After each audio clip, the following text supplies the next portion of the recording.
Assalamu alaikum wa rahmatullah. Inshallah, we're going to begin this program with a recitation of Quran, and then we're going to follow up with a short introduction to this event, and then we're going to take on from there, inshallah. أعوذ بالله من الشيطان الرجيم. بسم الله الرحمن الرحيم. اقرأ باسم ربك الذي خلق. خلق الإنسان من علق. اقرأ وربك الأكرم الذي علم بالقلم. علم الإنسان ما لم يعلم. كلا إن الإنسان ليطغى أن رآه استغنى إن إلى ربك الرجعى أرأيت الذي ينهى عبدا إذا صلى أرأيت إن كان على الهدى أو أمر بالتقوى أرأيت إن كذب وتولى ألم يعلم بأن الله يرى كلا لئن لم ينته لنسفعا بالناصية ناصية كاذبة خاطئة فليدع ناديه صدق الله العلي العظيم. محمد وآل محمد صلوات. اللهم صل على محمد وآل محمد. اللهم صل على محمد. Brothers and sisters, welcome to the Rise online open house. My name is Ishraq Abidi. I'm Moulana Abidi's son, and I'm going to be introducing you all to Moulana Abidi. But before I go ahead and hand over the microphone to Moulana, I would like to first and foremost talk about my background very briefly so that we can all understand how important this event is, inshallah. I myself have been a student of what was called Sabah Academy before Rise Academy. The very first Sabah Academy that was launched many, many years ago. There were just myself, my brother, and a handful of other families that got together, and we would all take this online course or online school called Kava or K-12 online education. Now, at that time, K-12 online education was not as ideal, and unfortunately, we didn't even have fast, high-speed internet. And we didn't even have any social interactions with anybody else. It was a very small group of people, and we were all homeschooled together. And even in the most unideal situation, alhamdulillah, all of the people that went to this program are now very successful and are doing very well. I consider myself to be the least successful student of that course or of that cohort. But nonetheless, alhamdulillah, if you define success in the worldly matter, I'm doing well, alhamdulillah. And I think the result speaks for itself. The reason why the online education program worked for me as well as so many other students is because, number one, if you go to these in-person classes, especially public schools, you're not going to get that one-on-one interaction that is available for you. You're able to also study in your own pace. I'm sorry. You're also going to be able to study in your own pace, and there's so many different benefits that you can gain from being able to study online. One of the things that unfortunately the elders in our community do not understand is that most of the students, the young students, are able to learn from online classes. People look down on online classes as if you're not going to study anything, but in fact you are. And I can tell you from my own experience that I have learned more from online education than I have learned from anywhere else. Just to give an example, just watching YouTube videos, I've learned so much more from that than by going to college classes and studying for months and months and months. It's not to say that in-person interaction is not valuable. In fact, it's very valuable. But the combination of online classes and in-person classes is extremely, extremely priceless. It's very much valuable. Okay. So when we were starting this this K-12 course, and when I was involved in this, a lot of the elders from the community, they would check out the very first Sabah Academy, and they would look at us in such a pity. They would say, I feel very bad for these kids. I don't know where they're going to end up. God knows what's going to happen to these guys. They have nobody, they have nobody with them, and so on and so forth. But alhamdulillah, all of us turned out to be well off. And myself, right now I'm working, alhamdulillah, in Facebook as a software engineer. And before that, I was working at DoorDash as a software engineer. And I personally credit Sabah Academy for my personal growth more than anything else in the world. If it wasn't for Sabah Academy, if it wasn't for the quality education that I personally received growing up, I would not have been able to be where I am today. And I 100% credit this to the the community, Sabah Academy, and everyone else that was extremely supportive of people. So inshallah, I'm going to end this and hand over the microphone to Moulana to take over with Salu ala Muhammad wa ali Muhammad. alaykum wa rahmatullahi wa barakatuh. A'udhu billahi minash shaitanir rajim. Bismillahir rahmanir rahim. La hawla wa la quwwata illa billah al-aliyyil azim. Ilahi antiqni bil huda wal himn at-taqwa bi rahmatika arhamar rahimin. Salawat. Allahumma salli ala Muhammad wa ali. First and foremost, I would like to welcome to the first open house for Rise Online School. May Allah subhanahu wa ta'ala bless us and give strength and tawfiq to have all the bounties and blessings of this great month of Shawwal al-Mukarram. After having a great season of Ramadan and the spring of Quran, and having all those great munajat, du'as, supplications, Quran, and so on and so forth, we're able to enter the month of Shawwal al-Mukarram. May Allah subhanahu wa ta'ala bless us, inshallah, and remove us from darkness and error, and bless us the true knowledge of Islam, Quran, so we can discover ourselves and our abilities and our great qualities, so we can optimize our qualities towards finding the right or the ultimate path and the ultimate purpose of the creation of mankind. Brothers and sisters, it's my honor and pleasure to address in this first open house for Rise Online School. Let me give you a little bit of background. Although we are suffering with pandemic COVID-19 situation, and also right now because of the racism and injustice happening around the globe and here in America and so on and so forth, once again, it's very important to know our duties and responsibilities, and those duties and responsibilities will begin from the very first, and how we nurture our children to the best of the future. Rise Academy, which is Rise Education System, non-profit organization, and also Al-Kisa Foundation. Our main goal for Al-Kisa Foundation and also Rise Education System, Rise Online is expansion of Rise Education System.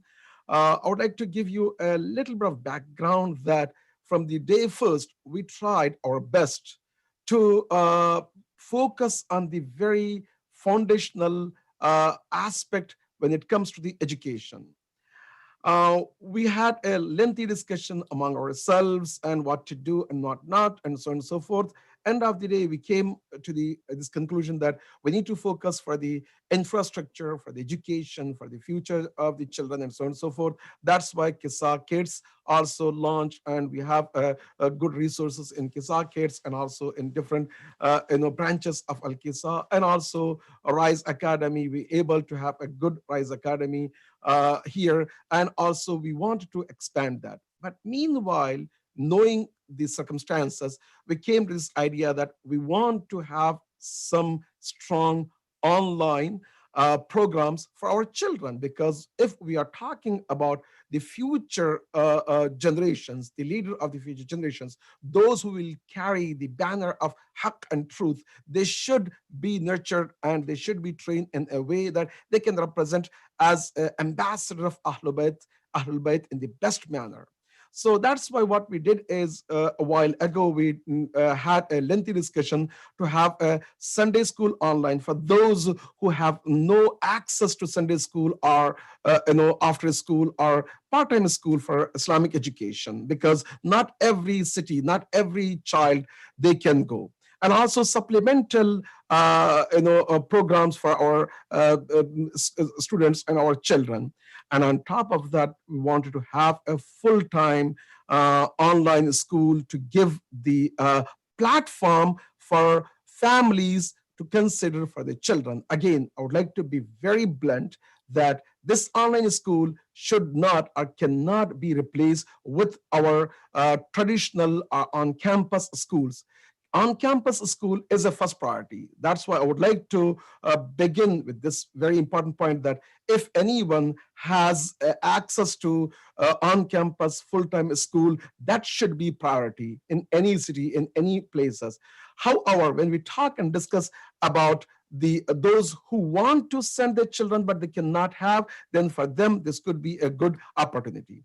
When we talk and discuss about our mission and vision of Rise Online School, which is a Rise Education Systems branch expansion, or even Al Kisa Foundation, want to make sure that we want to talk and discuss from the holistic approach. So our, the mission is holistic education of the child, for the development of the child from all the angles, whether it's a physical, educational, and intellectual, or moral and character building, social and emotional, or a spiritual aspect from all the angle, because we cannot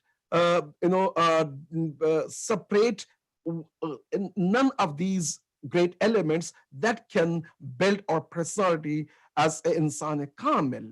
We cannot separate educational aspect or academic aspect from a spiritual aspect, or a spiritual aspect from social or emotional, or character building, or physical. We need to focus on all of that. And our vision is very clear. Our vision is each and every child, especially we as Ahlul Bayt, our children, they should have to have access to this holistic approach of the child, development of the child. And if we have that, alhamdulillah, we can see a great result in the coming generations, and we can hope that our future generations, they can be a great ambassador and they can be a great asset for our future generations. So that's why, alhamdulillah, in our board, whether Al Kisa Foundation board or Rise Academy board or Sabah Islamic Center board, we have a great visionary people, those who wants to think and plan globally, those who wants to make sure that each and every single child, they should have to the access to what we're talking about, holistic development of the child approach. That's why, alhamdulillah, I'm grateful to be part of Sabah Islamic Center community, and also Al Kisa Foundation, and also Rise Education System, and so on and so forth. It's very important to notice that when we sit in our board, we are not going to talk and discuss only about regional points or our own children. Why? Because we know that the impact is global. Then we need to have a global thinking, global vision. if we don't have a global thinking, global vision, we cannot achieve any good result.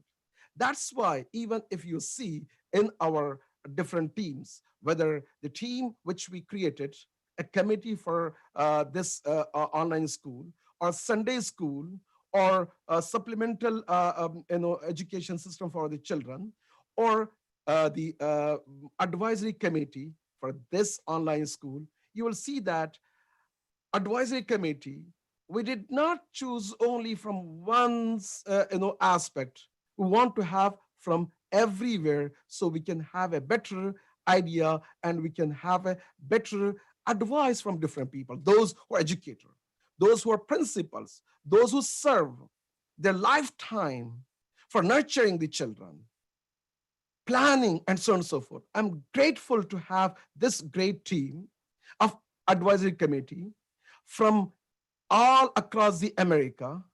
And those are the people, they can give us a vision. They can be a great asset for our children, of our, the teachers, our admin, and so on and so forth, even for our board members. So having a vision is one thing, but implementation of this mission is a different. So I'm grateful to have this great team with us. And I'm so excited to announce today that we're going to, inshallah, launch this full-time online school, which is Rise Online School for this year, 2020-2021, from the September of this year. May Allah subhanahu wa ta'ala bless us. Inshallah, we're going to talk and discuss it more. Now, I'd like to introduce some of the great members of our community, including Brother Nooh, who is our head of the school for Rise education system. And this Rise Online is the extension of Rise education system. I'd like to ask him to continue from this point onwards. May Allah subhanahu wa ta'ala bless us. Jazakumullah. Bismillah ar-Rahman ar-Rahim. Assalamu alaikum, everyone. May Allah bless you and your family. Thank you for joining us today. It is a blessing of Allah that, alhamdulillah, we have a good number of families joining us today. This is going to be a 2-hour session. Inshallah, like the presentations will take around 1 hour of our time, and then we'll have maybe around 15 minutes to answer questions. We've received more than 300 questions to be addressed today. And also there is a number on your screen that you can text your questions. Unfortunately, we will not be able to discuss everything and answer all the questions. Nevertheless, we'll do our best. We're honored to have with us 4 special guests from the Rise Online Advisory Committee. I would like to first invite Sister Azra Nagavi from Hadi School in Chicago. May Allah bless you, Sister Azra, for joining us today. It is an honor to have you. And as Moulana said, I just want to reiterate this point that if any family has access to Islamic school in their city, attending that city, attending that school, supporting that school should be the #1 priority. Rise Online is for families who don't live in cities that are blessed to have a treasure called an Islamic school. With that being said, I would like to invite Sister Azra with a salawat ala Muhammad wa ala Muhammad.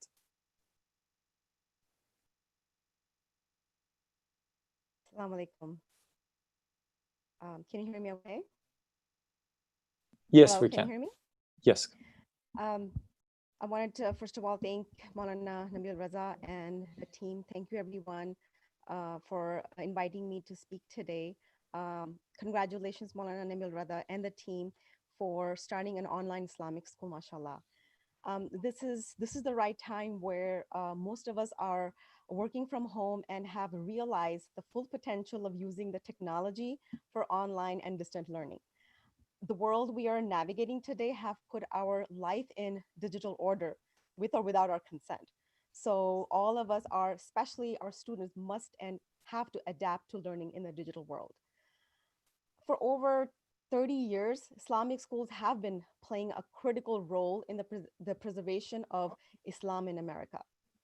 Parents who migrate from America, who are first or second generation parents, have the choice to send their children in alternative schools rather than public school, mashallah. And I want to say that I'm not only the educator, alhamdulillah, for the past 18 years in an Islamic school, but I've also raised 4 boys in America. And alhamdulillah, I have been blessed and fortunate to be able to send my children into an Islamic school. And however, I myself have a couple of years in elementary school in a Chicago public school and I'm very well aware of what goes on in a public school.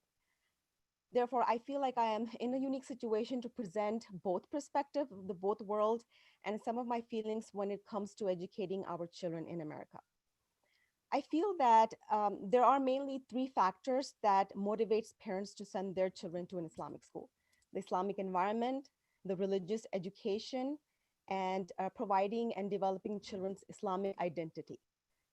As you know, one of the primary reasons for parents to send their children to an Islamic school is to provide them with the Islamic environment. Parents are looking for schools that support their children's learning of Islamic moral behavior and practice. They believe that for the children to be a good Muslim, they have to grow in an environment that models the practical sense, whether it means what it means to be a Muslim.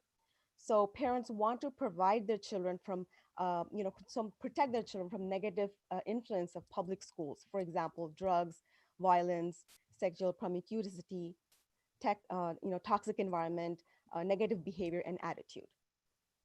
Second point that I would like to mention is the strong will and driven by their parents to not only see their children learn about Islam, but also learn to live Islam. And what is the difference? So parents want their children to acquire knowledge about the basic principles and teaching of Islam. For example, the Usul-Din, Furu-Din, the stories of the Prophet, memorization of the Quran, etc. However, parents are not concerned that their children learn only the theoretical teaching of Islam, but also want their children to learn the religion and to apply these teachings in their daily lives. So parents hope that when their children are grown and on their own, they will feel and face the situation that they're facing. They apply the Islamic frame of reference and will make decisions based on foundation value that were established in them when they were young, in their young years, and what best to do it in an Islamic school. So the third point I would like to say is Islamic identity, right? Many Muslims parents recognize an imminent threat to their children's Islamic identity, which has led some of the children to Islamic school. So the parents fear the tendency of some of our children to dissolve in a melting pot by, if you say. It's the students swimming upstream against the peer pressure that they face in public school, feeling different from others, and the overwhelming social media at an age where they're trying to just find their own identity. With all, we all know that even the heartiest chunk of meat will be completely dissolved if they're left to simmer long enough in the pot. Therefore, the overall important point to have in having the children in Islamic school is to support the parenting. So their parenting support, because as we all know, parent is the child's first teacher. Learning happens in everyday moment with the parents sharing with their children even before they come to school. So because the school is reinforcing what they teach at home, the child rearing effort are much easier for the parents. Then parents recognize that if their children were in a non-Islamic school, there would be a conflict between home and school values, and they would have to work much harder to instill that Islamic value in their children heart and mind. Thus, many parents view the Islamic school as more of like a safe haven where their children Islamic identity can be established, nurtured, and inshallah strengthened. So how do Islamic schools instill that Islamic value in the children? And the great vision of our K-12 Islamic school globally is to produce good human being who is capable of delivering his or her duty as an Islamic, as a servant of Allah, first of all, Allah subhanahu wa ta'ala. To this end, we want to grow in all aspects, like Brother Moulana has mentioned, spiritually, intellectually, imaginative, physically, scientifically, linguistic, social, emotional, both individually and collectively, and incorporate all these aspects in a holistic system of education that strive towards goodness, inshallah. Furthermore, Islamic schools have simultaneously helped students develop a connection to the masjid and the Muslim community as students make lifelong friendship and positive memories facilitated through their Islamic school experience. As a result, Islamic schools have helped produce young Muslims, men and women, who are now spearheading masjids, programs, volunteering, and organizing community service initiatives. Alhamdulillah. In short, Islamic schools have played an important role in helping cultivate this new generation of leaders who are well-rounded in their religious and commitment to to serving Allah subhanahu wa ta'ala and spreading the value of the Prophet Muhammad sallallahu alaihi wasallam and his family. At the end, I wanted to give an analogy that helps just put things into perspective. The analogy of a tetherball that is attached to a pole on a string. As a child go through life as a person growing up, they constantly have pressures that hit the ball and that cause it to push away from the pole and rotate it as if it is about to fly off. But that ball just rotates and rotates and goes right back to the pole. I like to say that Islamic education globally is that string that keeps us attached to the pole. That is the Islam or Allah subhanahu wa ta'ala. The service of Islamic schools, whether in person or online, will strengthen the string enough that the bond is sustained throughout their life, inshallah. Thank you so much for providing me the opportunity, and may Allah bless you and this cause, inshallah, to go further on. Thank you so much. Thank you very much, Sister Raza. May Allah bless you and your family, and thank you for the very wise words that you shared with us today. Next, I would like to invite another member of the advisory committee, who is also an educational leader for many years, and has been helping Rise Montessori in California. Please help me invite Brother Nu'man Zaidi with a salawat ala Muhammadin wa ala Muhammad. Allah Muhammadin wa ala Muhammad. Assalamu alaikum, everyone. So hopefully you guys can hear me okay. I just want to echo everybody's sentiment so far. You know, this is such an important project, mashallah. So I'm just going to jump right in. My background is there. Just know that I'm a public school administrator, and we're just going to jump ahead. Okay, so let's go into the presentation because there's a lot to cover. But basically, the reason why I'm here right now is to just kind of go over why Islamic school, why online, and then do a little comparison between why public school versus why, you know, private school and Islamic school. So if you can just click ahead. The first question that we have to answer when we're trying to figure out what schools to pick for our children is obviously the purpose, you know, the purpose of why we have been created. And the Quran, mashallah, it outlines it for us, right? We were created because we are trying to develop a God consciousness, essentially, right, through worship. And so please clicking ahead. So simply put, our purpose in life is to get as close to Allah subhanahu wa ta'ala as possible by acts of worship, right? To develop a high level of God consciousness. So if that's our purpose, you know, the question then becomes, what's the best academic setting for our students when they're growing up? So essentially there's two options, and we're just going to sum it up in two options: public schools and Islamic schools. And if you look at the public school, if you look at the mission of the U.S. Department of Education, right, it's to promote student achievement and preparation for global competitiveness by fostering educational excellence and ensuring equal access. That's a loaded statement, but essentially we're trying to make productive human beings in terms of just being financially stable and having a career, and there's nothing wrong with that, right? That's a huge piece and a huge selling piece for education. And then if you look at the RISE vision statement, basically it's a faith-based environment, and it has the words God consciousness. It develops into the vision. It's basically why we're all here, right? That's the key separator between public schools and Islamic schools, is that ability to develop that God consciousness. Let's go ahead and move forward. So essentially there's two different categories, right? There's the secular model, and then there's the Islamic Quranic model. And what I want to share with you guys is, if you look at the secular model, and you can just go ahead and click through. If you start with the Big Bang Theory, that's basically where schools start, right? It's a random chances, just there's no real purpose. It's just kind of circumstantial. Keep going ahead, and I'll come back to this category. But there is a creator. If you look at the Islamic school now on the other side, There is a creator who created all this with a specific purpose, right? It's to bring us closer to him. There's a huge difference between that model and then obviously the public school model. And if you look at the specifics of what separates Islamic schools with public schools, for example, in secular schools, if you're just looking at the water cycle and you're talking about the rainfall, right, it can be seen as a physical process, mashallah. And if you're at an Islamic school, we can make it a lot more meaningful, right? We can connect it to the mercy of Allah. It's an opportunity to make dua, and we can cover these things with our children. So what you start to notice is, and if you look at the other example, the gardens example, right? If you have a unit on gardens and they're full of various plants, that's the secular model. We can obviously connect it in the Islamic schools to the celestial garden, right? The Jannah, the paradise. That's a huge shift in thinking, in developing the thought process of our children. So essentially what you have is you have informative education in public schools, and in Islamic schools, you have informative education as well, but you also have transformative education. And that's the key piece. That's the main difference between Islamic schools and public schools.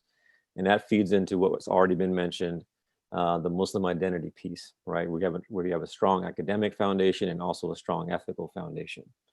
So transformative education essentially will establish and ingrain God consciousness. And it starts at a very early age, with children. It starts at preschool and even prior to that. It actually goes all the way back to the womb, but I don't want to get too specific. So, but essentially we are trying to establish that strong Muslim identity in our children. This changes our viewpoint so that when children or students are sent to college, if they have this transformative way of thinking, then they're more likely to resist temptation. Because for those of us that have been through college, right, when you show up there is a lot of temptation. And you have to have that solid foundation to keep yourself from giving into that temptation. It's one thing to just go to public schools and hope that we're going to actually, end up in a situation where our kids make those right decisions.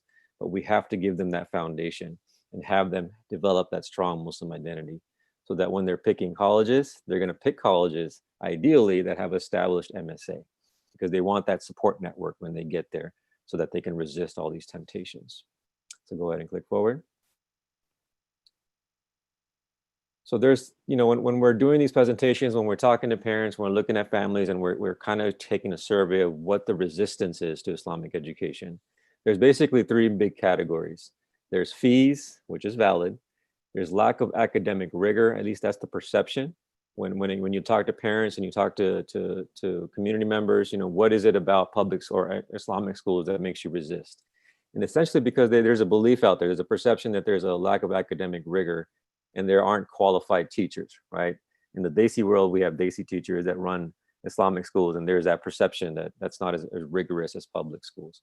And then the third thing is, and when it comes to resistance to Islamic schools, is the assimilation piece, right? We want our kids to be able to fit into the melting pot of the United States so that when they become professionals, they're able to kind of get along and talk to people and things like that. So if that's the main resistors, right? The counter to that is, if you look at the other side of the slide, that the financial burden is valid, but think of the investments, the results.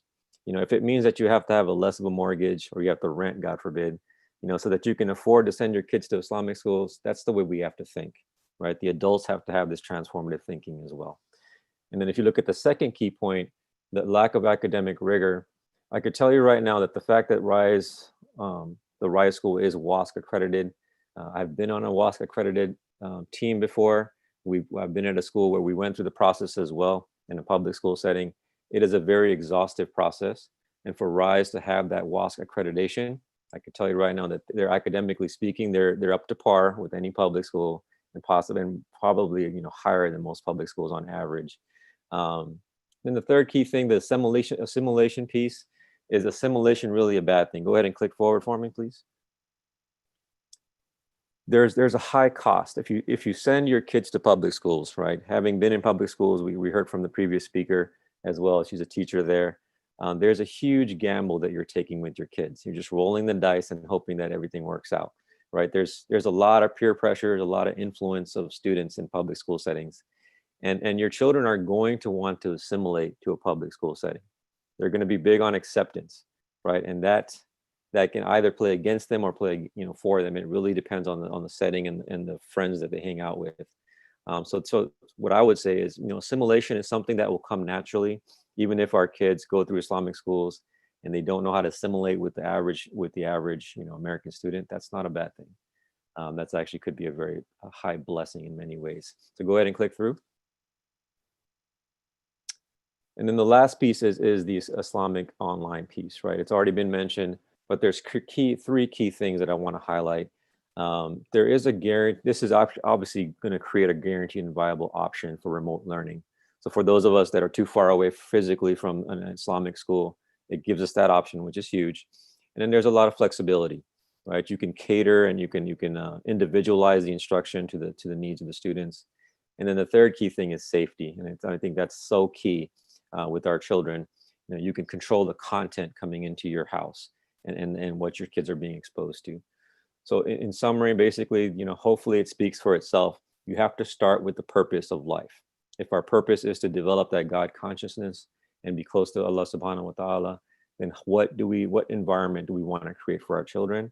Obviously, that's the Islamic school versus a public school. Hopefully you guys can see that the Islamic school is key in developing that God consciousness. And I'll leave it at that.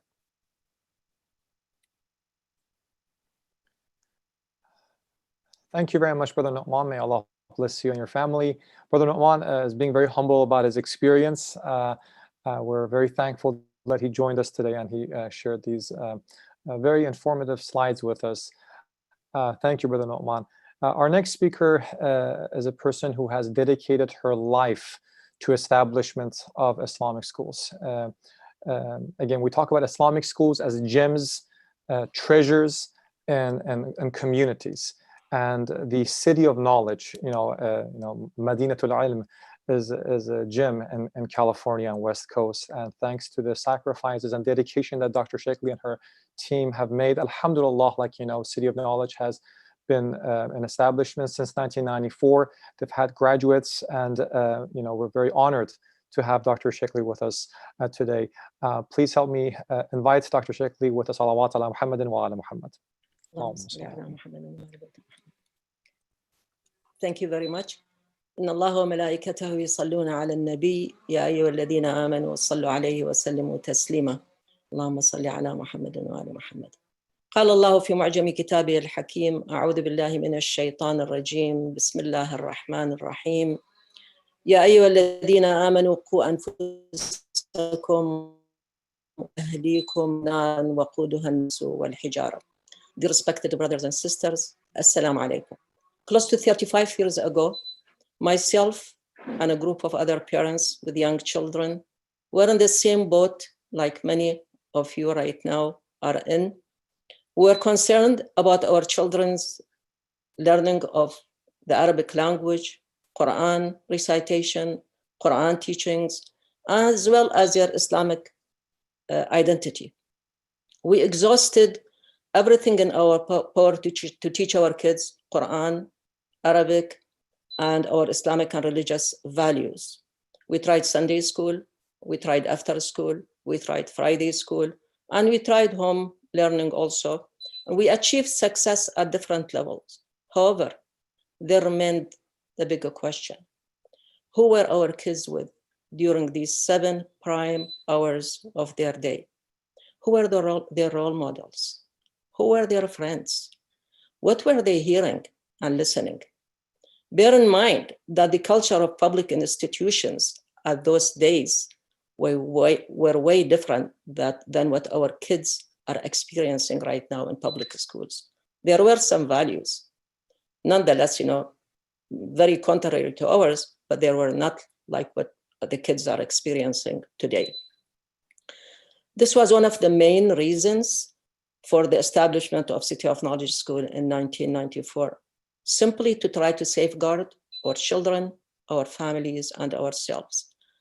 I personally cannot speak enough in favor of and in support of Islamic schooling. While Sunday schools and other such programs teach our children valuable knowledge, they cannot get the core of our children's development or ingrain in them the deep values based on their everyday experience and interactions. This is what the right kind of Islamic school will provide our children. It gets to the core of your child, helping to protect and nurture their core values and their innate fitrah, so it is not polluted by outside influences that are in complete contrast to our values. Kids need to grow in a safe environment with like-minded people where their values are reflected day in and day out to enhance their spiritual connection, their self-esteem, and their self-confidence.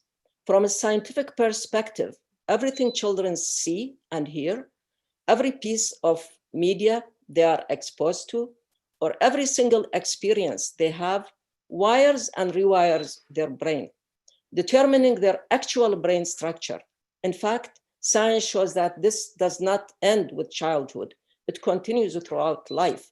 However, in childhood, their brains are more malleable. These amanat from Allah subhanahu wa ta'ala, our children's pure fitrah and their developing brains are not matters to take lightly. It is our duty to ensure that they are nurtured and developed rightly and righteously. I see the hard work that our brother, Sheikh Abidi, and his wonderful dedicated team at RISE and Al-Kisah Foundation do to produce Islamic materials and curricula for children and resources for families. It is because they share this understanding and the urgency around such work. Such individuals are people who should be trusted with our children. I know that they share my experience watching these kids grow from preschool all the way to 12th grade, grow to be productive citizens and highly influential leaders in their colleges, in their communities, in their universities, and in their masajid. They are all around all the masajid taking leadership roles. While I know Islamic schools tend to be reasonable to accommodate everyone, there is really no price we can place on that level of care and investment in our children. I encourage all of you to take this matter seriously, as these kids grow very quickly and the days that we leave behind will never come back. Thank you very much for inviting me to be part of this session. أقول قولي هذا وأستغفر الله لي ولكم والسلام عليكم ورحمة الله وبركاته. Thank you very much, Jazakallah khairan, Sister Dr. Sheikhli, for the wise words. May Allah bless you, may Allah bless your family, and may Allah bless City of Knowledge and its community. Thank you for joining us today. Again, thanks to members of our advisory committee that took the time to come and talk about the importance of Islamic schools. Now we're going to move toward more detailed information about the admission process, the tuition, technology, and academics. This will be presented by our core team members, some of them who are presenting today. Alhamdulillah, just the names that you see on the screen right now have collectively more than 100 years of experience and educational settings. So we're blessed to have this team as a core team that is planning, this initiative. With that being said, I'm going to take a few minutes to talk a little bit about the RISE Online as an extension of RISE Academy, to better understand, because RISE Online is building on the achievements of RISE Academy. So it's important to take a few minutes to talk about RISE Academy, its history, and then inshallah we'll talk about RISE Online. Since our time is limited, I actually had information about short bios for each one of our presenters from the core team, but we want to leave time for the questions. So we'll try to make it short and sweet. So inshallah, we have time to, mashallah, as we're speaking, I'm receiving questions from all around the world. We actually have a family that texted us from Malaysia. Yes, we have received your question. But inshallah, we will answer these questions hopefully in 20-30 minutes when this presentation is over. So RISE education system is the umbrella organization, which is a 501c3 nonprofit organization in the state of California. And RISE Academy is the the on-campus school that is located in San Jose, California. It shares the building with Saba Islamic Center. And this is like, a flow chart that you will see of RISE that like, in academics, operations, and mission, we have different people in terms of like, planning and implementing the plans. And then we have coordinators that are the liaisons with the parents in terms of elementary and middle school, high school. Next, we'll talk about some of the achievements, academic achievements of RISE Academy. But before that, let me introduce you to the board members of RISE Education System. You see their names here. There are 7 board members. May Allah bless them for everything that they do for our community, for our families. They worked really hard to move this initiative forward. And I would like to ask everyone today to please keep them and all the presenters and all the advisory committee members and their families in your prayers, inshallah. In terms of academics, RISE Academy, alhamdulillah, like, as Brother Nu'man said, and this is the case with, most Shia schools, that when it comes to academics, we actually do better than public schools. 100% of our students meet academic benchmarks. And how do you compare, like, an apple to an orange? You use standardized testing. So when you look at the standardized testing that the school takes, which is SAT-10, every year our average is higher than national average. Even when it comes to, like, PSAT, or PS and the high school placement test. Look at our PSAT scores just for the current 9th grade. 100% of them scored above the students that were accepted without conditions, scored above 90th percentile nationally.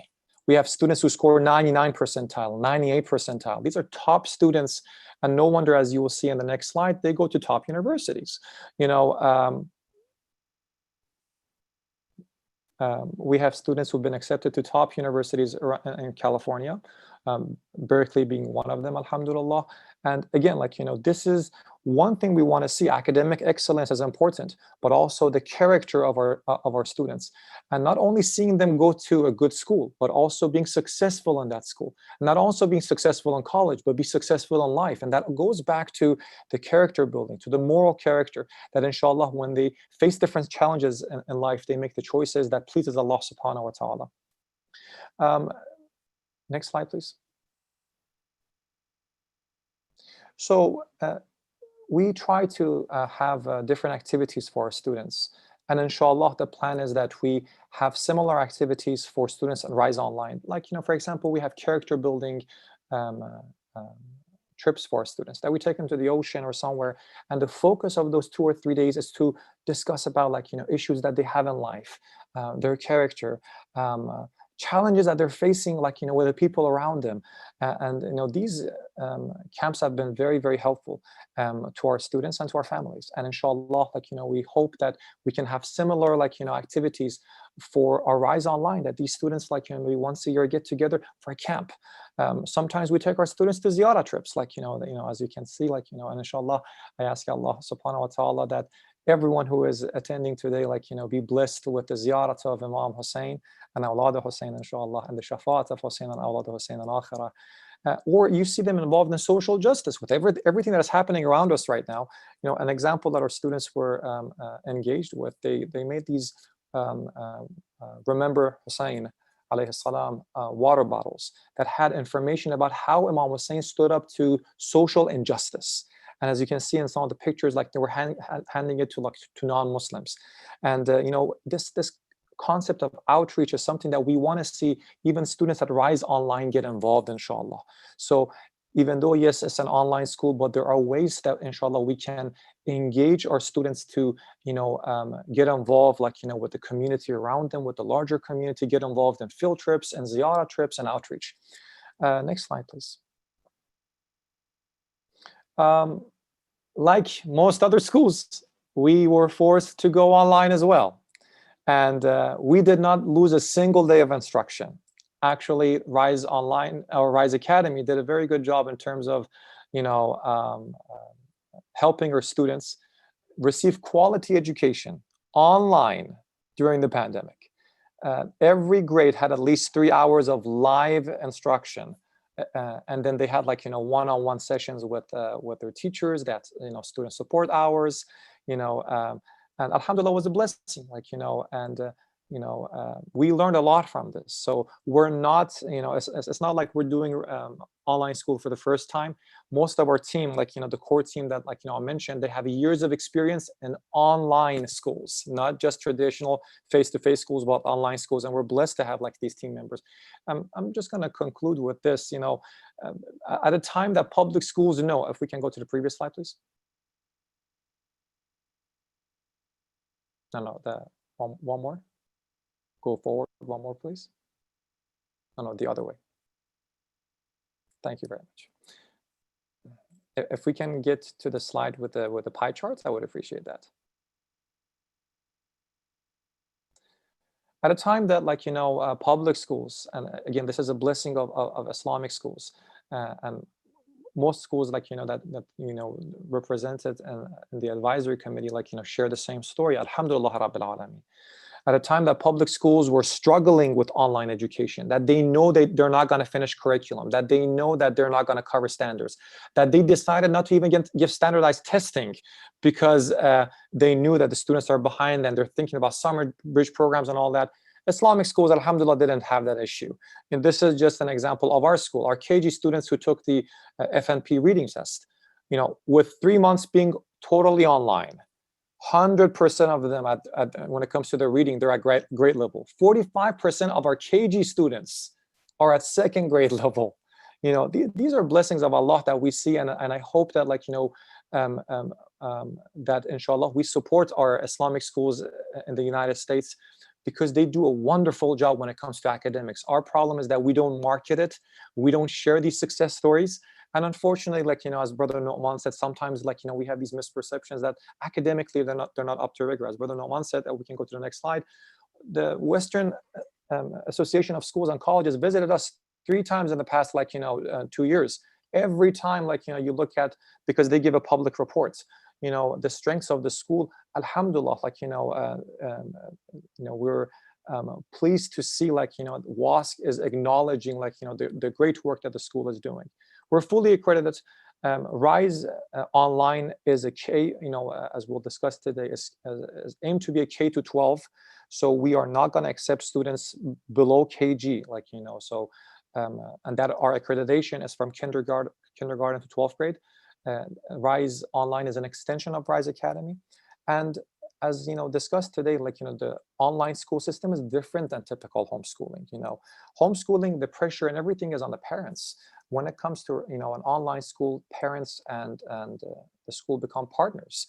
There are live sessions, synchronous sessions with the teacher, every day with the children. They're networking, there's mentorship, there's self-building, alhamdulillah, Quran Islamic studies, not just as a subject, but integrated, in all subjects. And at the end of the day, the most important thing is our mission, the holistic approach when it comes to educating our children. With that being said, I would like to invite Brother Sami Hijazi to talk more about the mission and the integration. Brother Sami has been a principal for more than 25 years, a very humble person, yet a very knowledgeable and experienced person. And we're honored to have him on the team. Please invite Brother Sami with a salawat ala Muhammad wa ala Muhammad. Allahumma salli ala Muhammad wa ala Muhammad. Looks like I am having... Salāmun alaykum wa rahmatullah. Bismillah ar-Rahman ar-Rahim. I pray that inshallah you are doing well, you and your family. For those who are watching, thank you very much for having me as part of this endeavor.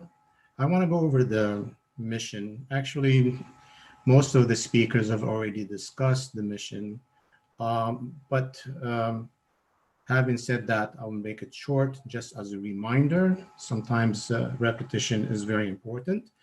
The mission is basically around developing the whole human being. And since the human being is made out of, it's created from a soul and a body, and also has intellectual abilities and needs and social interactions. So RISE Academy as a mission is around these, where the human being is developed spiritually, is developed intellectually, is developed physically, is developed socially, means how they interact, and how they react to the environment, whether it is in their benefit or detrimental to their well-being.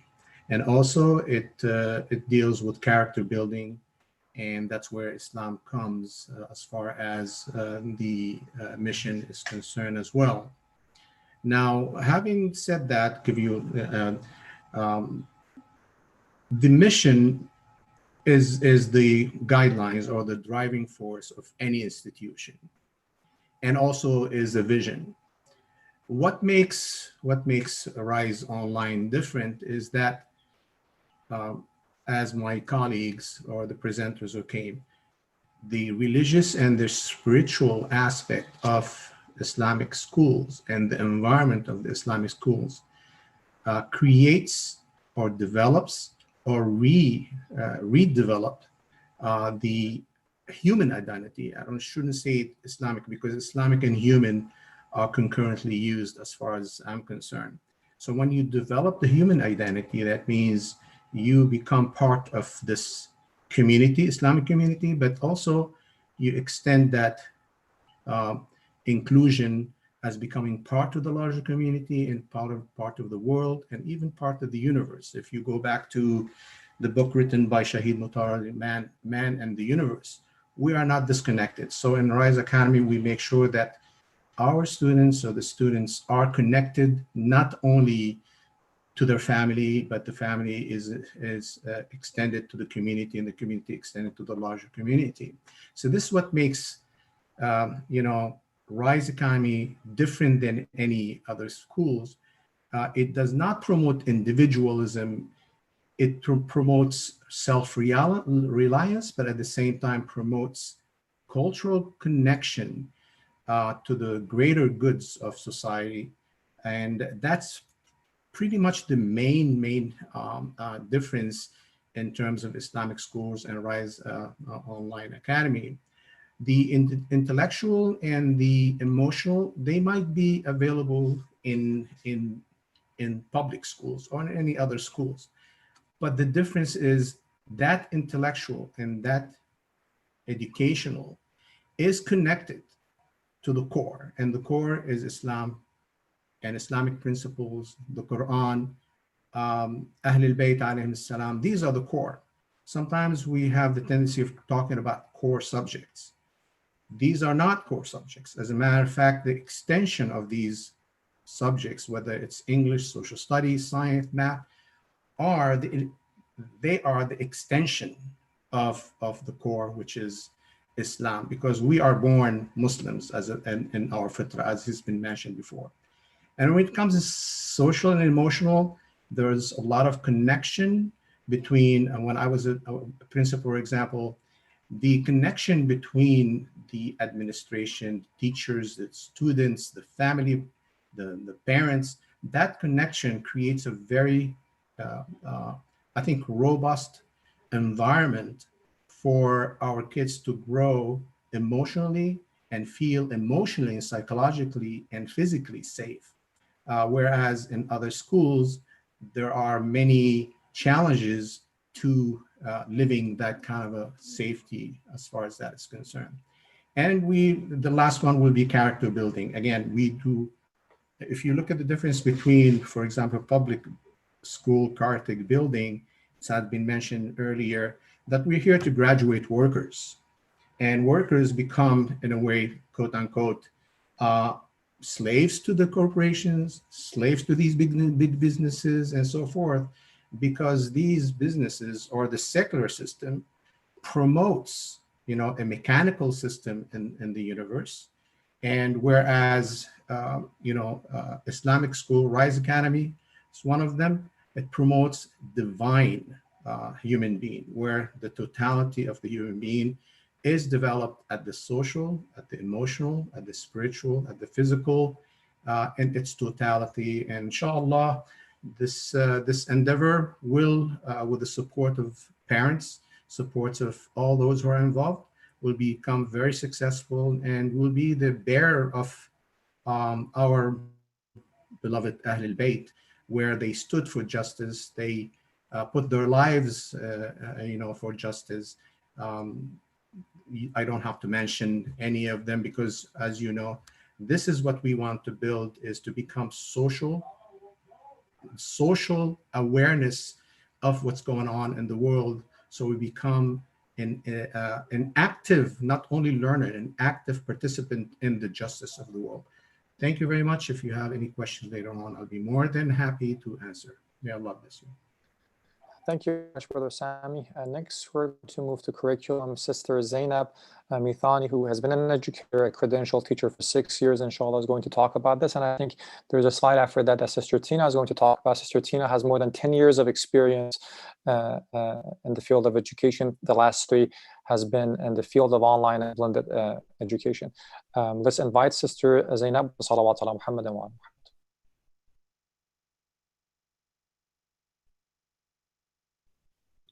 Assalamu alaikum.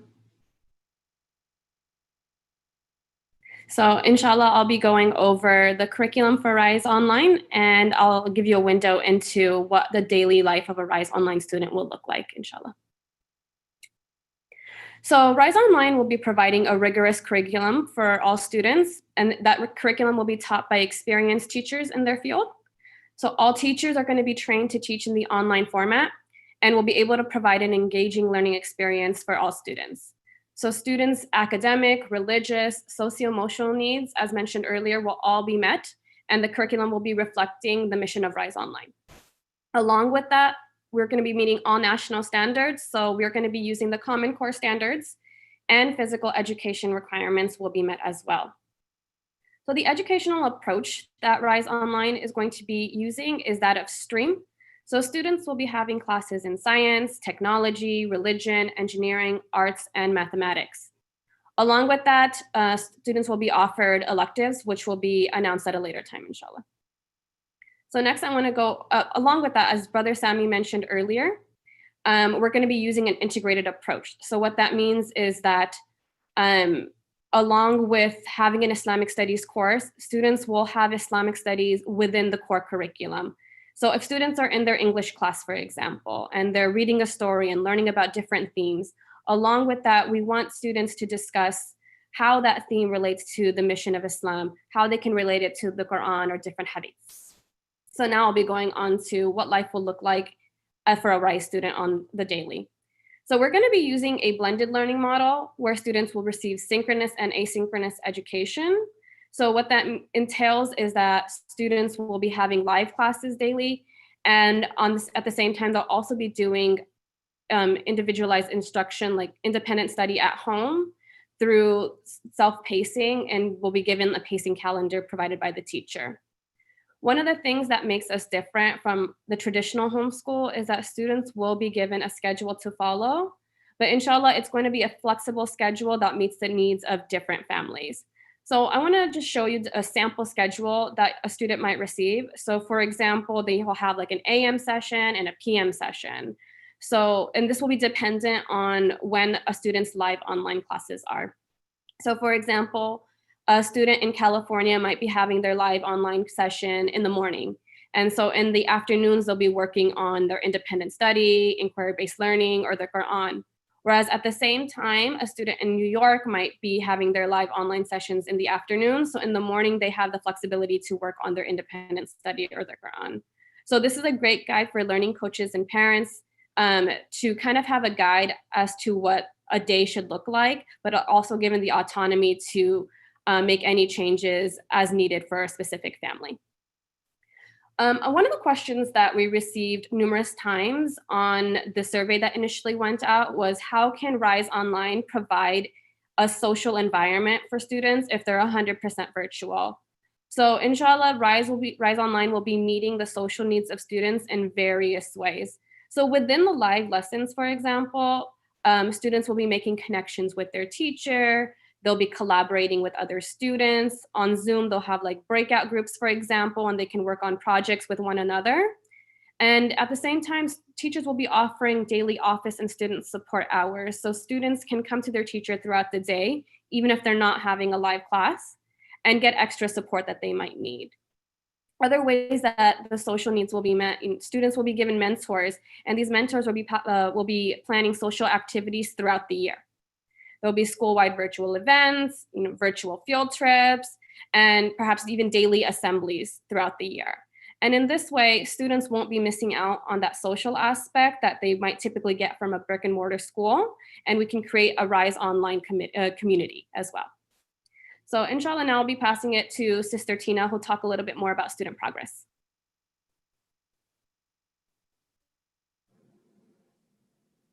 Salam. So as Rise Online's philosophy is to foster a holistic development of a student, we will reflect that in our assessments of student development by utilizing an online portfolio that is developed in collaboration with the parent, the student, and the teacher. And the parent can also is gently referred to as a learning coach because they are a learning partner in their child's education. So how can Rise achieve this? The online portfolio will be easily accessible at any time to the child's learning community. Student progress will be regularly monitored by teachers and their learning coaches and students. Student progress will be developed with personalized learning goals or behavior goals that have a plan. So not only do they have a goal, but they know exactly how they're going to achieve it with their online portfolio. We will use standards-based grading for student mastery. And so this is different than utilizing a regular report card that maybe you have your grade level an A or B in math class. They will actually see what standards they specifically mastered throughout the school year and maybe what else they might need to master throughout maybe the summer or on breaks, or get additional supports from their teacher and learning coaches. Through this online portfolio, we will get a very good snapshot of what the child is learning, not only academically, but socially, emotionally, and behaviorally. Our online portfolios will allow us to focus on the whole child, and students will learn to become responsible and productive members of our society through a faith-based education and promoting tolerance, peace, and justice. So let's take a look at the technology for Rise Online. Thank you very much, Sister.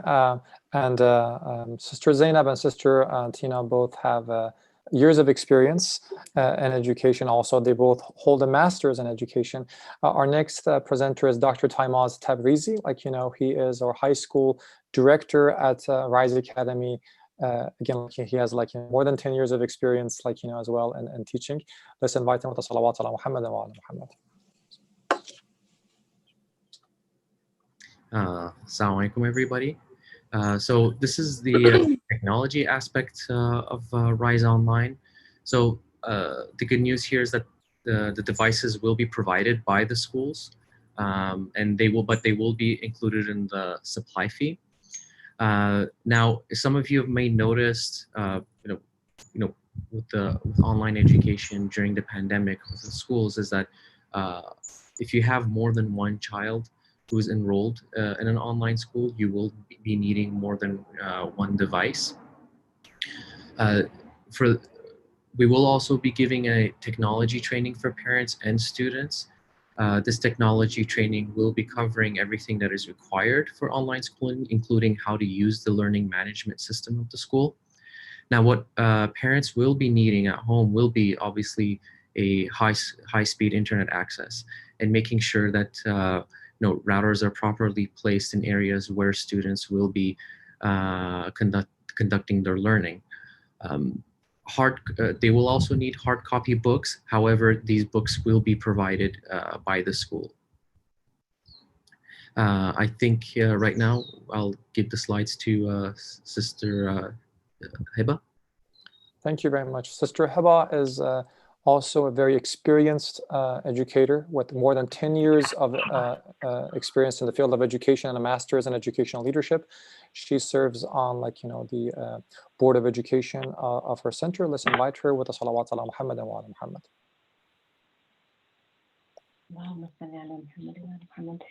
Assalamu alaikum. Okay, now time to talk about the parents. Parents play a very, very pivotal role, and we are calling you the learning coach. Now, parents, it's a very much hands-on approach for you. We're going to count on you to build a wholesome schedule that meets the needs of your child. As was mentioned previously, you'll have some autonomy to set the schedule of the day. around our synchronous sessions. Parents know their child best, so breaks needed, pacing, outside exploration time, extracurricular activities that you want to include in the day, and there will be flexibility with that. Parents will work alongside their child as he or she progresses through the curriculum in the online platform, and the online platform will guide you through the lessons, and the teachers will enhance those lessons through the live sessions. Now, obviously, the commitment is greater during the early years when children are building foundational reading skills and such.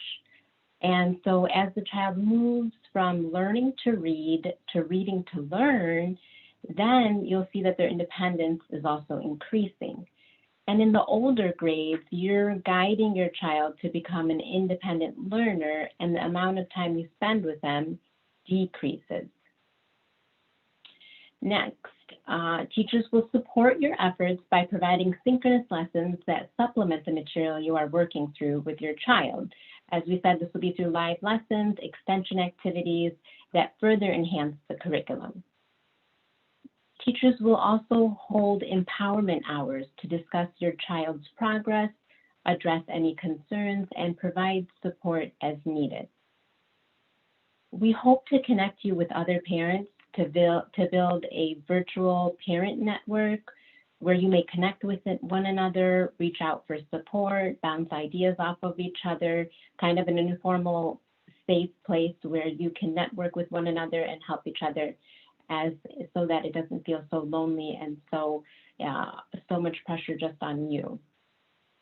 And even further, we hope to connect families who are relatively in close proximity to one another, so that you may even organize in-person get-together social events, maybe even building a co-op if it lends itself, or depending on how many families we have within certain designated regions. We'll see how well we can provide that, inshallah. As was mentioned by Brother Tamaz, the training of technology use and how to navigate the online learning management system will be provided to parents at the onset with support as you're going through the year. And finally, RISE will provide parent workshops with a variety of topics that address the needs of the whole child, which is something that is done through the RISE Academy, and we hope to extend that and provide that to our families in the virtual platform too, inshallah.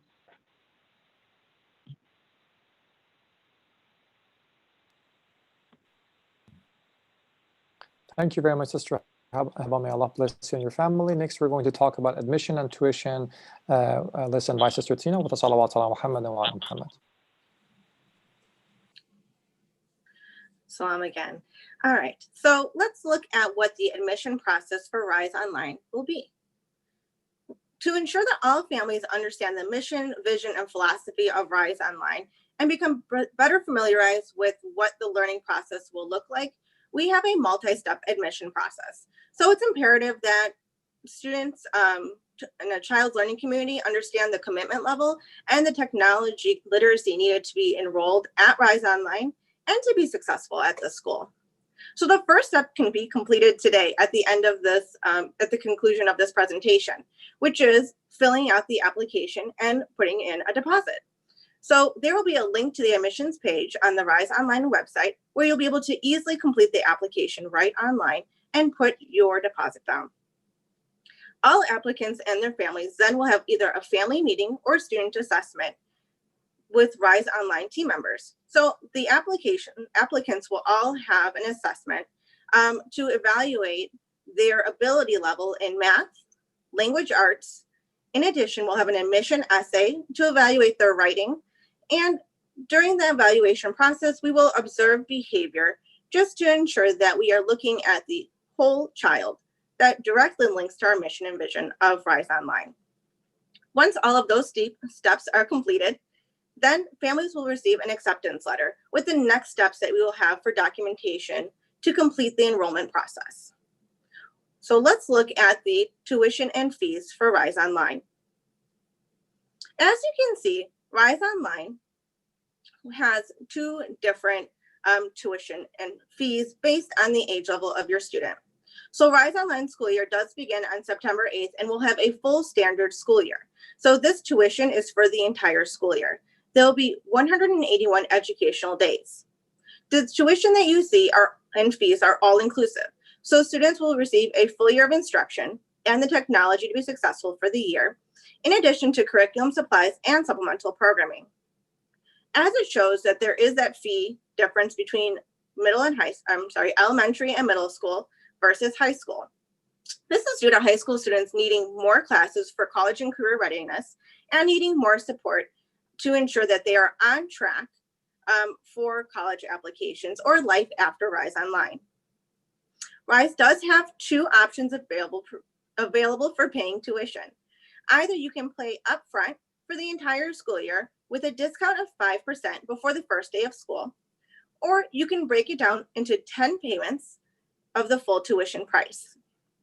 Rise Online is offering family discounts for families of 2 or more children, and each child, the second child and above, will receive a 10% discount on their tuition, not on the fees. There will also be financial aid on a first come and first served basis. Families, in addition to once they receive all the materials from Rise Online, families are responsible for at-home consumable supplies. So this might include crayons or paper or notebooks, and will need access to a at-home printer in case there is something a student wants to print out. So how can you support the mission of Rise Online? So the work of Rise Online cannot be successful without support of our global community. We are developing global citizens for our next generation of young Muslim scholars. So if you are interested in, supporting our mission and vision, there are two ways that you can support Rise Online. As Rise Education and Kisa Foundation are registered as 501c3 and are eligible to take crumbs, then you can donate on the link on our website. In addition, we have volunteers available. And so volunteering with Rise Online, there's no minimum time that's required to be a volunteer. Any and all volunteer is acceptable and very helpful to supporting our mission and vision and launching Rise Online. So thank you so much for being with us today. We will be going on to our question and answer session. Thank you very much, Sister Tina. May Allah bless you and your family. Thank you to all the families who have been patient with us throughout the presentation. I know the presentation was long. There was a lot of information shared with you. We made the presentation based on the questions that we received, and we received more than 300 questions. So we tried to answer these questions through the presentation. We're still, alhamdulillah, receiving a lot of questions, so we can go through these questions. Before I turn it back to Moulana as we're answering these questions, just 3 common questions that are coming in. The first one is about international students. At this point, Rise Online is not available to international students. Inshallah, it is part of our vision to take that as our next step. But currently, we're focusing on students in the United States of America. The second question is, how does the accreditation work for students out of state of California? So as you know, the United States has 6 regional accreditation bodies. So as long as a school or a college or a university is accredited by one of these 6, transfer between these schools is not a problem. So for example, if a student from, let's say, UC Berkeley wants to transfer to Penn State and Pennsylvania, because both schools are accredited, that's not going to be an issue. Of course, that's the final decision of the admission of the, in this case, Penn State. The same thing will happen to us. So if you're transferring from another Islamic school or from another public school, and again, when I say Islamic school, for maybe it's a school from Ahl Sunnah and all that, because you did not have a school that promoted the mission of Ahlul Bayt. And again, I'm going to reiterate this for the 3rd time. If a family is contacting us from a city or from an area that there is a Shia Islamic school there, the number 1 priority for all of us will be that you enroll your child and support the Shia Islamic school in your area. That is our number one priority. This initiative is for families who do not have access to such educational settings. Now, in terms of the accreditation, as I was saying, it is the responsibility of the parents to check with their state Department of Education in terms of their acceptance of online schools. Now, we are an accredited school, so anytime you look at any online school, the first thing you want to look at is whether that school is accredited or not. We are accredited by the Western Association of Schools and Colleges. Does that mean we can only get students from the western part of the United States? Absolutely not. That means we can get students from any part of the United States. Not only that, even from outside. Let me give you an example. This Stanford University, which is one of the top universities in the world, has an online school, K-12 school, Stanford Online.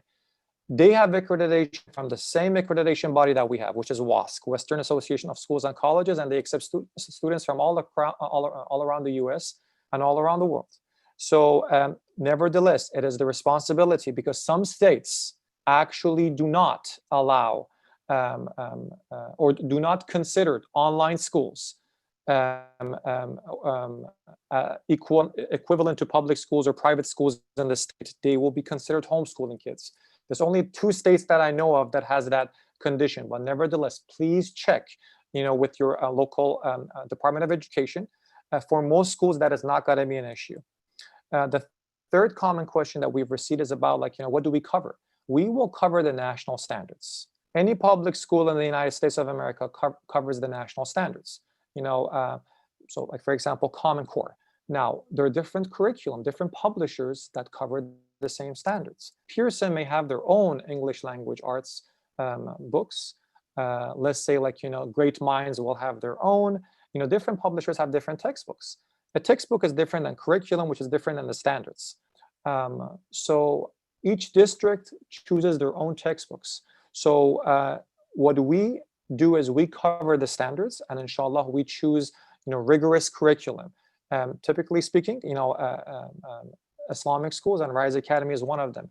We are above the national standards, and that's why usually when students from public schools join Rise Academy or any other school that is represented today, they're a little bit behind our students. So alhamdulillah, that is not that is not going to be an issue. So that way, if the student is with us for a couple of years and they transfer to another school, let's say after a few years, you're blessed to move to a city that has a Shia Islamic school, you can transfer from this school to that school without any issues. I'm going to stop at this point and hand it back to Moulana Abidi. Again, thank you, Jazakallah, Dr. Nooh, and also all the team for their dedication and great wisdom, and also giving us good informations. As I'm scrolling to the questions, as Brother Nooh mentioned, we have lots of questions. As Brother Nooh said, our main focus at this time is the students within the United States. However, we are looking a possibility for 2 things. One is for UK students, and the main goal for that is if we find some suitable good arrangement in UK that can cater the local support for the students, we may consider that. That's one, but it's not a guarantee at this time. We are focusing on the United States.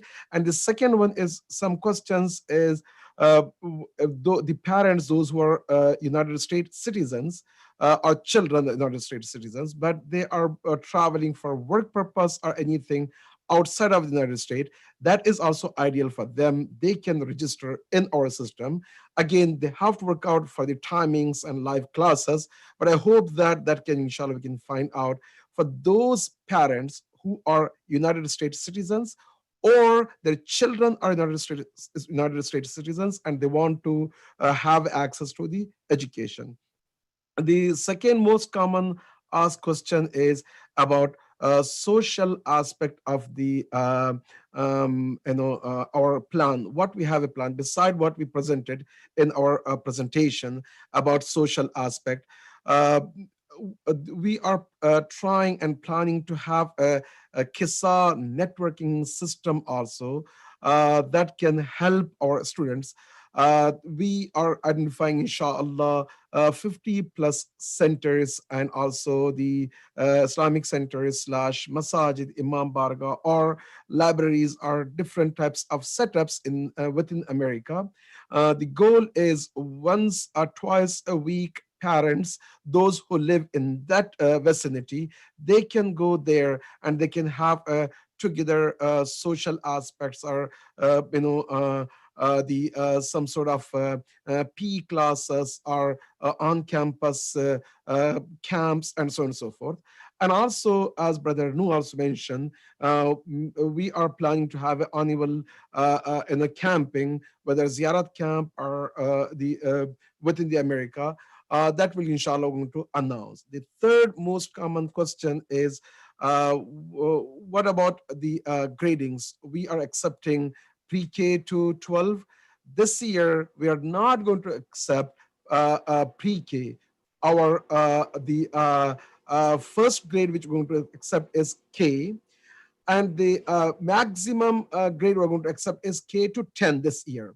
We're not going to accept 11th and 12th grade students because of the other limitations we find out, and also we want to make sure that we can cater our students the best, the educations, and also from different angles. So that's why we are limiting our, the scope from K to 10th grade this year.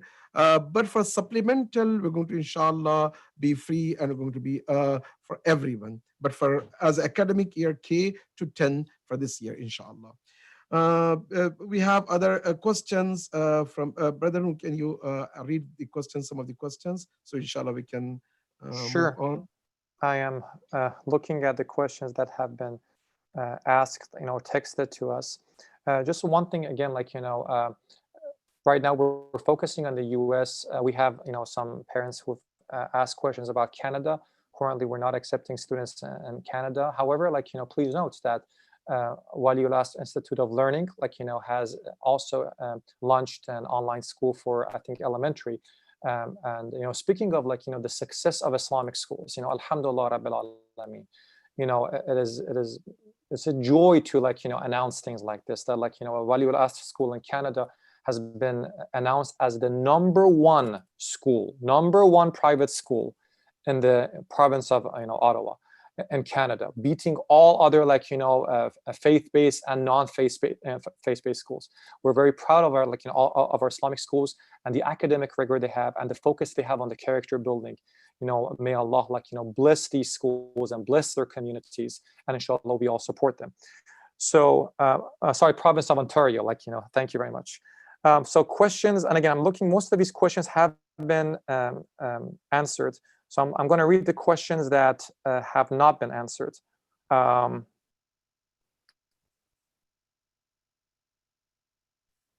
So there's a question, what are the ways Rise Online will be implementing for kindergartners to get engaged in virtual learning?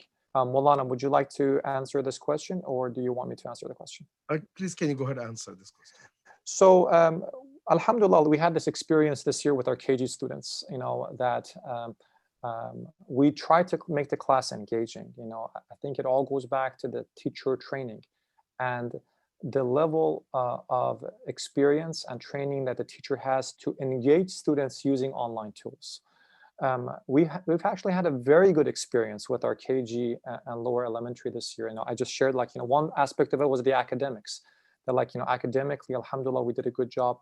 But also for example, what we did at Rise Academy is we start the day with an assembly. So we get all the students together, sometimes, we had a monthly theme. It was for example, a monthly theme could be respect, and the students start talking on that, working on that. They have hands-on projects. They're showing that to each other, and it gives the sense of belonging to a community to the students. And then they go to class, these hands-on activities, the project-based learning, that is implemented in online schools is very, very important. That we take a different approach when it comes to what is taught and how is it taught. And then like, we even like, for Rise Academy, like, before Salat time, like we had a 15 minutes of talk. We get all the students together and we'll discuss the day, like how did the day go? Like, what did you like and things like that. And then a student would call the azan, and now this works for like, West Coast. Now we're talking about like, the entire US, but still like, I think it all goes back to the level of engagement of the student, which goes back to the instruction and teaching strategies of the teacher. Also, like, as been mentioned, that the parent involvement, and that is a question that comes here, is really important. Like, for KG students, having the parent involved as a learning coach is very, very important. The expectation of a KG student sitting behind computer is going to be different than a 6th grader sitting behind a computer. And I can talk more about this, but like, since our time is limited and we have a lot of questions, we can move on. Moulana, would you like to add anything to this, or you want me to read the next question? I think I would like to add one key point here, because when we are talking about parent engagement, I see some of the questions that both parents, father and mother, they are working. For them also, this is an ideal situation. I will say no, that's not ideal situation at all, because we are counting parents as our coach, as our partner. And especially when we talk about online, it's not healthy for our children to sit all day with the screen, and they cannot focus, and also is not healthy at all. That's why I would like to emphasize that both parents, if they're working, this is not a good solution for them. However, if one of the parents wants to, then that's where we connect and want to build as a partnership, and they will be coach and partner in our school system. And also, I see one of the question is, what is the teachers students ratio for middle school, high school, and also elementary school? I think Sister Zainab can answer this question, because she's working behind the scene about this. Sister Zainab, you want to go ahead and answer this question? Moulana, can you just repeat the question for me, please? The question is, what is the teachers to student ratio for elementary school, middle school, and high school? So inshallah, for elementary school, we're not looking at more than 30 students to 1. The younger that they are, probably the less students will be in the classroom, just to fit the virtual model. When it comes to high school, it's a little bit different, because students will be taking different classes, but inshallah, within one class, we don't want more than 30 students to 1, so that if teachers are teaching multiple classes, they don't have more than around 100 students at a time. Thank you, Zakallah. So, Brother Nooh, go ahead, and can you pick one of the questions? Sure. There is another question that is saying, we would like to know if we can choose some short-term courses before jumping into online setting possible during these coming summer vacations. Unfortunately, like, Rise Online is not offering any online classes at this point.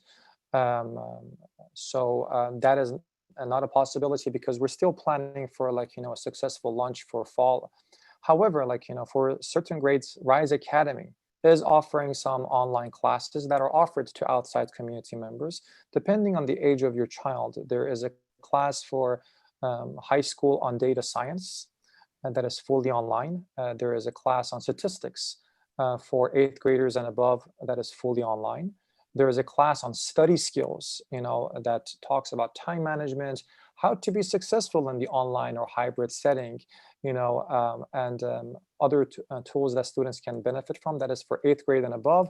For elementary students, we have a life skills class that just, it's more of a socializing or teaching basic life skills to the younger ones. We're talking about KG 1st and 2nd. And those are going to be like, short classes that we offer during summer. If you're interested, please contact us, and we'll be more than glad to register your child for that. The next question, I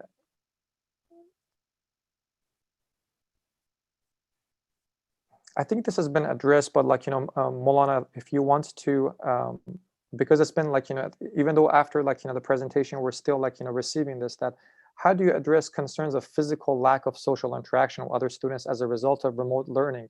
What are some alternative suggestions to the social aspect? I think we've addressed this, but if there's anything else that we want to add. I think this is one of the key point. All these the parents, they have to know, and myself, because I was homeschooling the two of my sons. It is challenging, but if parents are on the same page, and when we are announcing different programs, whether for outdoor or within the homes or so on and so forth, we can take care of that aspect. But that will be a good a challenge, a big challenge. We have to focus, and some of the points we address, and as we go, inshallah, we're going to add some of the some more of these points. So I see one of the questions related to the curriculum and also supply. I would like to ask Sister Tida to address what are the things parents they have to prepare themselves, and also whether the curriculum will be provided by us. Yes, so the curriculum and the curriculum related supplies will be supplied by Rise Online, but any consumable supplies will be provided at home. So can you tell us what are the things they have to buy? Yeah, so just like a standard school list for your child. So we will have hands-on learning activities that will be done outside the curriculum. And based on your child's age, will depend on how much time they spend online versus how much time they're spending doing other activities. And so, you know, your basic pencils, crayons, markers, scissors, glue, notebooks, any kind of organizational materials that you might need. So especially for students, having a binder and some folders that organizes all of their school day. And I do recommend having maybe a whiteboard or something at home that students can develop a checklist on. But inshallah, we'll send out a supply list that for consumables at home that would be recommended per teacher per class, so that students are set up for success starting in the beginning of the school year. Thank you, sister. And also one of the curriculum related question is, what about foreign language like Arabic? Do we have a plan for the elementary school and middle school? We want to make sure that they are going to have a foreign language, but however, we want to focus on Quran, which is Mafahim Quran. And when it comes to the Quran, we have three different layers. One is reading and reading the Quran. The second, reading and memorization. Second one is translation and understanding Quran. The third one is a tafsir of Quran. So these are the three different layers. For each layer, we have a good plan. For reading Quran, we want to focus on Qaida Nuraniya. Qaida Nuraniya is one of the good platform out there for the students to learn. And once they learn better, alhamdulillah, thanks to Brother Rizwan and his team, those who provided this platform. And we announced, alhamdulillah, so far we got a good number of the volunteers and also people, those who wants to learn Qaida Nuraniya so they can teach our students. Alhamdulillah, that's one. But after Qaida Nuraniya, once it comes to the translation and understanding of Quran, want to focus on Mafahim Quran. That's also gate to understand better, deeper Quran. Is not only just translation or just reading. The third one is Tafsir Quran. All three layers, we're going to have that one. And in addition to that, they're going to have a foreign language as any other students they have to go through. Whatever it is, inshallah, we're going to try to accommodate foreign language for the high schoolers different. So, and also I see one of the question related to the curriculum. Brother Nooh, if you can address this, about the outside of the California. I think you address this. Those who are outside of the California because of the WASC accreditation, they are okay with that. If you want to add anything, otherwise you can go to the other question. So again, we will follow the national standards that it's known as Common Core, just like any other public and private school, inshallah. Now, there is a question related to that, but before I pose that question, there is a question that says, will Rise Online and Rise Academy students of elementary school study together, or both will go separately? Rise Online and Rise Academy are separate. They have separate students, separate teachers, separate administration. So there will not be like, classes together. Maybe in the future they can do some collaborative projects, just like any other school. Like, we have at Rise Academy, we have collaborative projects with, other schools, in San Jose. That could happen, but the classes are going to be different. So the next question, which is a very important question, and I think like, Brother Sami, like, if you can elaborate on this, is, does Rise Academy already have a holistic curriculum where, like you said, Islam is integrated throughout the subject? So, one thing, like, before I ask Brother Sami to elaborate on this, is, when it comes to, integration of Islam, like, in the subjects, part of that is teacher training, to train our teachers on how to do it, to ensure that that is part of their lesson plans. Part of that is curriculum work. There are some curriculum that really, have things that go against, like, the mission. So we try to stay away from those curriculum. Again, you have a choice of different curriculum covering the same standards. So for example, there are curriculums that we see, like a language arts curriculum, that is pushing, like, a feministic approach, and like, well, there are other alternatives for us covering the same standards. So we may not choose that curriculum. The second point is, like, well, we have a curriculum. For example, at Rise Academy, we have Wit and Wisdom by Great Minds, which is like, a very good or well-known, like, curriculum when it comes to English K through 8. And we have integrated, like, the Islamic values in it. And this is an ongoing process that, alhamdulillah, we're working on. And like, inshallah, like science and social studies will be the next projects that we'll take. But Brother Sami, like, mashallah, you have a lot of experience when it comes to this, 25 years of experience doing this. Can you please elaborate more on this? I think it's going to be a little bit more audio. I'm having technical difficulty to get back on. Can everybody hear me? Yes. All right. When we are talking about holistic, technically, the idea is, again, we go back to the role of the human being in this world, whether it's on this earth, all across the universe. So giving that, when we talk about holistic, we are talking about pretty much the interaction and the development of this person, this human being, this student, this child, as they interact with their environment. And they start in the family, and then the extension will be the school, and the school, the extension of the school will be the community, and the community, the extension of the community, the larger community, and so forth. So it's very important that we address, and at Rise, when we started, we took, part of the planning is for us to move in the directions of addressing the whole child. And when we say the whole child, as in we go back to Imam Ali alayhi salam, the four powers. He talked about the power of intellect, or the power of desire, the power of creativity and imagination, and the power of emotions such as anger.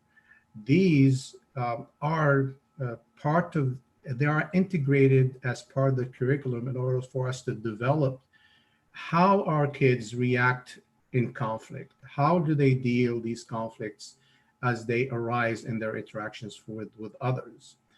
Being an online in particular, it's not really a challenge. Right now, it is a challenge because we are in a lockdown to a certain extent. So interactions between the students is going to be at minimal, but we are looking for creative part in order to integrate as that the social aspect, because it's very important.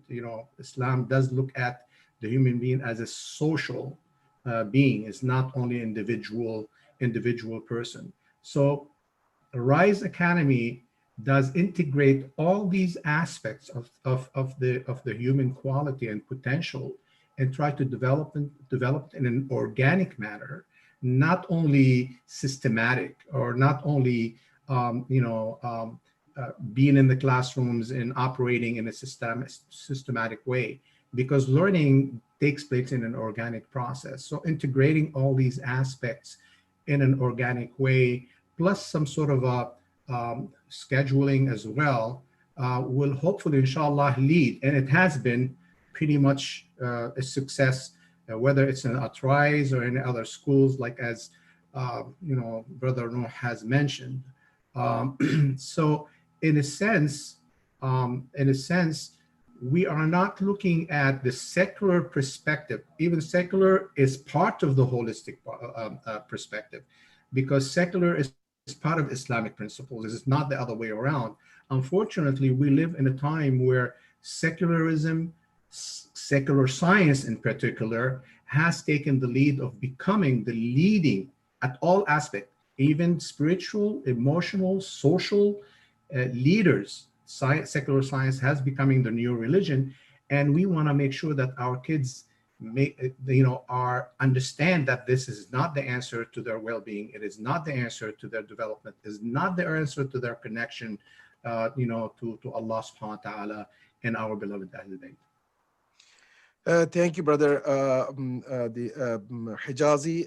I think lots of questions again from outside, that I'm in Dubai, or I'm in New Zealand, or Pakistan, or Malaysia, or other places. As Brother Nooh mentioned, we are not accepting at this time any students outside of the United States because of the time zone, and also we cannot offer all the services. However, for UK, we are looking for possibility. Again, it's not guarantee.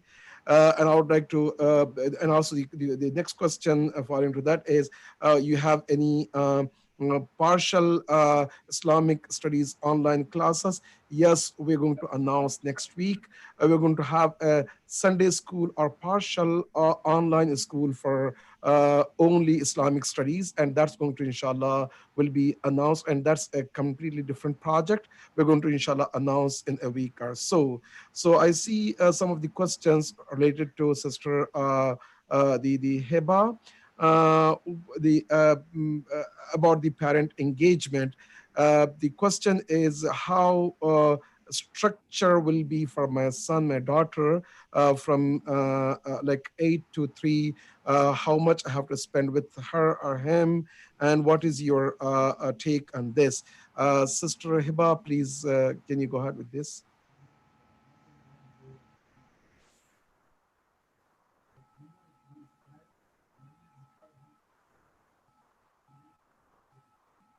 Salam, I'm going to take it.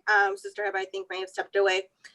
So for parents being the learning coach, it is anticipated that you'll provide some level of support during the school day. And so it might be more support during certain learning hours versus other learning hours. So when there's online classes, maybe there's minimum support based on their age. But let's just say for our little kinders, they can't really be left alone very long because I'm sure they will wander off to do something else. You're going to need to utilize your best judgment. So, you will need to be an integral role of the learning support network of your child. And as we kind of go through the process, and, we'll have additional open houses where we'll be able to talk about what a learning day looks like. I think that will answer a lot of your questions, but just realize that this program is developed to put the parent inside the child's learning community, unlike brick and mortar schools where the parent is kind of like after school support.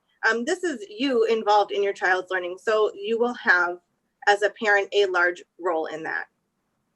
May I add to it? Absolutely. All right. We need to understand that let's not be afraid of this interaction between child and parents. This is something that we have lost because of the traditional education system that is existing. And learning at home online, it will create an environment of rebonding. I said rebonding, bonding with your child, learning more about your child rather than only the teacher learning about your child and telling you what your child is, learning style aid and so forth. It is for you to begin to really develop with your child as you go on. So it's a learning curve for the parents, and it's very rewarding. It's extremely rewarding where you as a coach seeing the development and the improvement of your child rather than relying all the time on the teacher. Yes, the teacher is a professional. I understand that, and they will give you their sense, the second sense or whatever it is. But you as a parent, as a coach interacting with the child makes a lot of difference, and you will find that you become more. Your child will trust you in many things that they probably would not in other circumstances. So take it as a positive experience between you and your child as you begin this journey of online. And inshallah, the social, which is probably a very good concern, will take into place. As I mentioned, we will be inshallah looking at creative ways on how we are going to be addressing the social aspect of the students. Inshallah. I see lots of questions related to the admission and also the financial aid.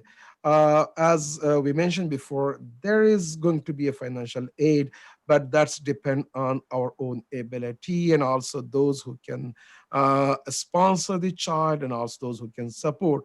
One of the question is, I'm longing for this beautiful initiative for like 10 years plus.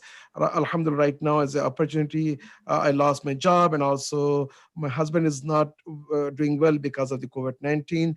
Do we have any support? Yes, inshallah, that's again depend on our ability, and if we get some support, we're going to offer. But one thing when I want to make sure that no child will be left behind just because of the financial aspect. Want to work around and want to see that how we can inshallah help for that. And one of the question is again two questions. One I would like to refer to Brother Nooh, and one to Brother Taimas, Dr. Taimas. For Brother Nooh is, do we have any criteria for teachers, for hiring teachers, or the teachers, the qualification, how you're going to choose your teacher? That's for or you have already set up teachers. Can you go, Brother Nooh? Yes, when it comes to hiring teachers, we look for three things. We look for someone who's qualified. And we need to make sure that we bring in qualified teachers as we want to provide quality education. The second aspect is, are they aligned with our mission? Because the teacher at the end of the day becomes the role model for the child, a mentor to the child. So it becomes very important that we bring in people who could be good role models and good mentors for students. And the third one is folks who are dedicated and they're passionate about Islamic school. As this is a mission-driven school or mission-driven initiative. So if I'm reading the same question, I'm thinking maybe like, what they meant is like, maybe they want to volunteer or help. And if that's the case, please contact us. And we look at each case separately. Moulana, before I move to Dr. Taimal, just one question that has been asked here. Will we be able to offer services to kids with special needs, especially high-functioning autistic children? I think this is something that we have to look at case by case to see if we have the capability to serve the students and provide quality education. So for that, I would recommend that you contact the administration and provide more information, and we see what we can do. Yeah, I mean, as you said, there is no way that we can offer the complete services for the special need children. And we got lots of questions about that. That needs to be dealt in different in the capacity. For Brother Taimas, we said that we're going to offer some technology help and support and coaching for the parents, and also some of the workshops about the parents. Can you elaborate a little bit more about that? And two questions. One is technology support and also coaching to the parents, and also parents, the workshops.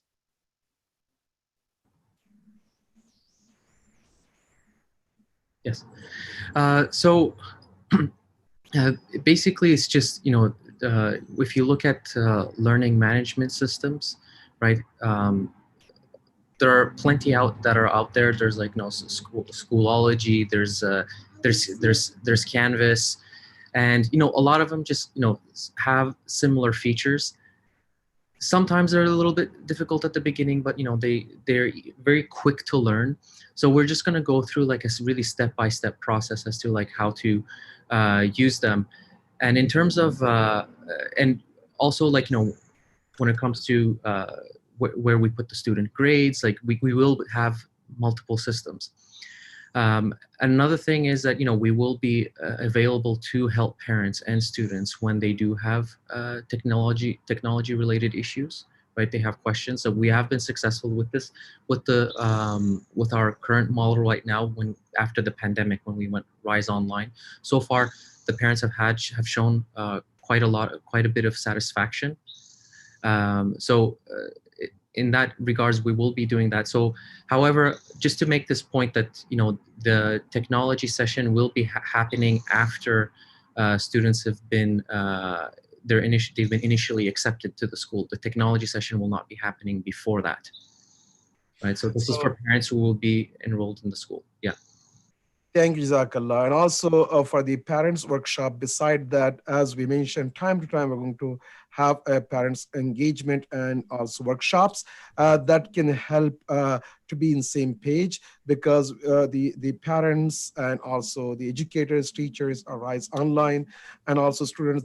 These are the three stakeholders. They should be in the same page. If they're not in the same page, we're going to be a big problem. That's why we're not going to limit our parents the workshops for technology. It's more than that. We're going to inshallah have mission related and also about different challenges our children are going through, and want to have a targeted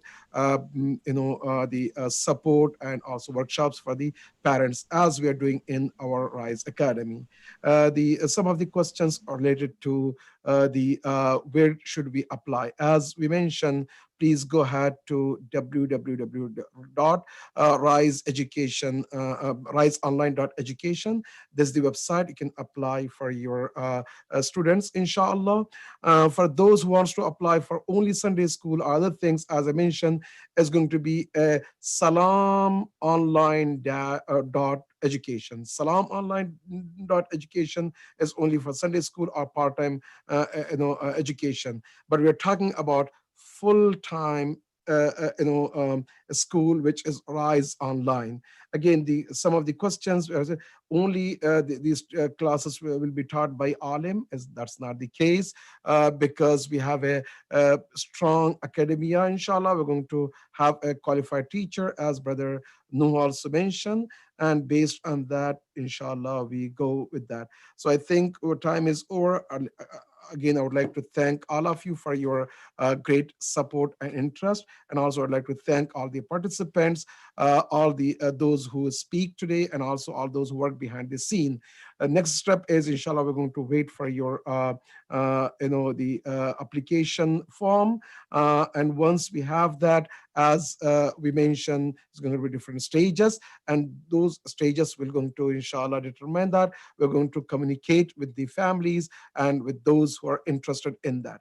And also those who have extra questions, or their questions were not answered, still they're welcome to ask any question, and we'll be, inshallah, at your service. Thank you, Jazakumullah. May Allah subhanahu wa ta'ala bless us, inshallah, especially when we are talking about in this pandemic era. May Allah subhanahu wa ta'ala bless our families, bless us, and give strength and tawfiq to have all the bounties and blessings. And also, may Allah subhanahu wa ta'ala protect mankind, and especially the followers of Ahlul Bayt and Atabat Aliyat. And may Allah subhanahu wa ta'ala hasten Imam of a time, give strength and tawfiq to perform our duties and responsibilities in this crucial time, in this difficult time, inshallah. With that, again, I would like to ask all of you, please be in touch with us, and also, inshallah, we can have the best result. As mentioned, those who can be part of this great noble cause, whether with the financial support, or sponsoring the students, or they want to volunteer, or they want to bless us with their great ideas and advise us, we welcome all of you, inshallah. Mainly, we believe that this will be a partnership of you and those who are looking to have these types of great educational institution. May Allah subhanahu wa ta'ala bless us. أقول قولي هذا واستغفر لكم. بسم الله الرحمن الرحيم. والعصر إن الإنسان لفي خسر إلا الذين آمنوا وعملوا الصالحات وتواصوا بالحق وتواصوا بالصبر. صدق الله العلي العظيم. صلوات.